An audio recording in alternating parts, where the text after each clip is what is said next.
আসসালামু আলাইকুম এভরিওয়ান, নিয়ে আসলাম তোমাদের জন্য বোনের মৃত্যু গল্পের সিজন 2 প্রথম পর্ব। তো চলো বেশি কথা না বলে গল্প শুরু করা যাক। 5 জন ডাক্তার মিলে খুব চেষ্টা করছে আমাকে বাঁচানোর জন্য। সবার মাথা থেকে ঘাম ঝরছে।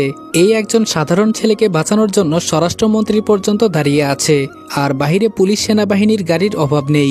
কিন্তু এই ছেলেকে দেখে এতটা স্পেশাল মনে হয় নাই।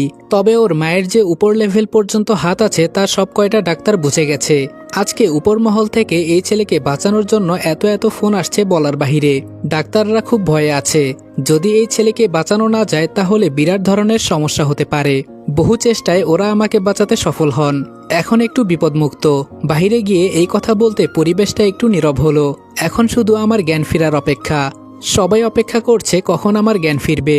আমি যখন একটু চোখ মেলে তাকানোর শক্তি পাই তখন আমার মনে হলো আমি এখনো মরি নাই, এখনো বেঁচে আছি। কিন্তু এটা কিভাবে সম্ভব? আমি তো ভেবেছিলাম আমি বেঁচে থাকবো না।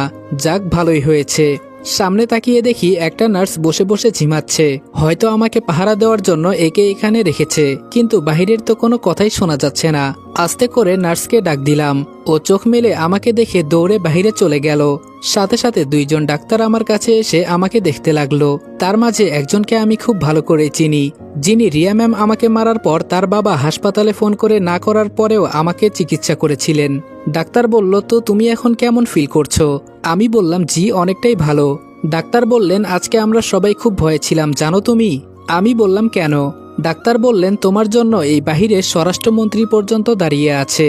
আমি বললাম, কি বলেন, এখনো উনি দাঁড়িয়ে আছে? ডাক্তার বলল, হুম। আর সেই দিন তো ওর বাবাই তোমাকে বাঁচাতে না করেছে, আর আজকে তোমাকে বাঁচাতে ও নিজে পর্যন্ত চলে আসলো। বিষয়টাই বুঝলাম না।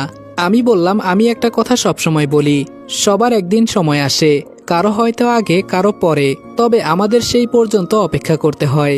ডাক্তার বলল, হুম তুমি হয়তো ঠিকই বলছো। আচ্ছা, সবাই তোমার জন্য অপেক্ষা করছে, এক এক করে সবার সাথে কথা বলো কেমন? এই বলে ডাক্তার চলে গেল। একটু পরে আমার আম্মু, বাবা আর মাহি একসাথে আমার রুমে এলো। আম্মুর চোখগুলো লাল হয়ে গেছে। বুঝতে পারলাম উনি আমার জন্য খুব কান্না করেছেন। আম্মু বলল, তোকে আমি কতবার বলেছি রিস্ক নিয়ে কোনো কাজ করবি না। আমি বললাম, আরে আম্মু, আমার জন্য এত চিন্তা কেন করো? কেঁদে কেঁদে তো নিজের চোখ লাল করে ফেলেছ। বাবা বলল, আচ্ছা ওরা তোকে মারলো কেন? আমি বললাম, আম্মুকে জিজ্ঞেস করিও, তাহলে বলে দিবে। আম্মু বলল, তুই না থাকলে হয়তো ওর গায়ে আজকে একটা কলঙ্কের দাগ লেগে যেত। আমি বললাম, আমি যে ওনাকে বাঁচাতে পেরেছি এটাই অনেক। তবে ওই শালা আমাকে পেছন থেকে আঘাত করেছিল, না হলে ওকে একেবারে। আম্মু বলল, আমার ছেলে এখন খুব সাহসী হয়েছে।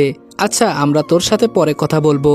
বাহিরে রিয়া দাঁড়িয়ে আছে তোর সাথে একটু কথা বলার জন্য। আমি বললাম, কখন থেকে